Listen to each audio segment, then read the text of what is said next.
আসসালামু আলাইকুম। সবার জন্য সুখবর। ওরে বাপরে বাপ, এই বছরটা যে কত নিয়োগের যে প্রজ্ঞাপন, নিয়োগের যে বিজ্ঞপ্তি দেখতে পাচ্ছি, পত্রিকাটা হাতে নিলেই দেখা যায় প্রায় শয়ে শয়ে নিয়োগ।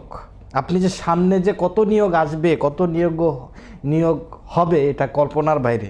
এই নিয়োগগুলা দেখেন, এর আগে এত নিয়োগ ছিল না। দেখেন প্রত্যেকটা অধিদপ্তর, মন্ত্রণালয়, তারপরে আছে প্রত্যেকটা ডিফেন্সে, প্রত্যেকটা জায়গায় দেখবেন অফিসিয়াল যেগুলোর মধ্যে আগে একজন দুইজন ছিল, যে অধিদপ্তরগুলোতে, সেখানেই যে সামান্য কয়েকটা পদের মধ্যেই 60 জন, 70 জন, 80 জন, 300 জন, 500 জন করে এরকম নিয়োগের যে আমরা খালি পদ সংখ্যা দেখতে পাচ্ছি।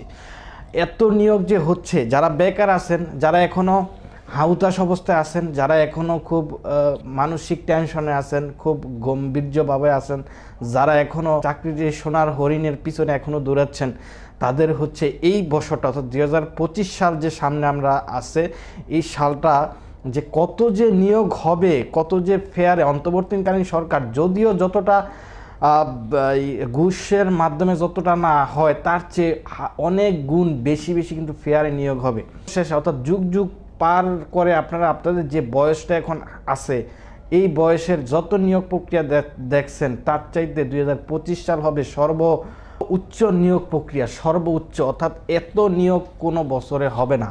এটা মানে কল্পনার বাইরে। দেখেন প্রত্যেকটা সপ্তাহে সপ্তাহে বড় বড় নিয়োগগুলার বিজ্ঞপ্তিগুলা হচ্ছে। আপনারা আবেদন করার মধ্যেই থাকবেন এবং পড়াশোনাটা চালিয়ে যাবেন।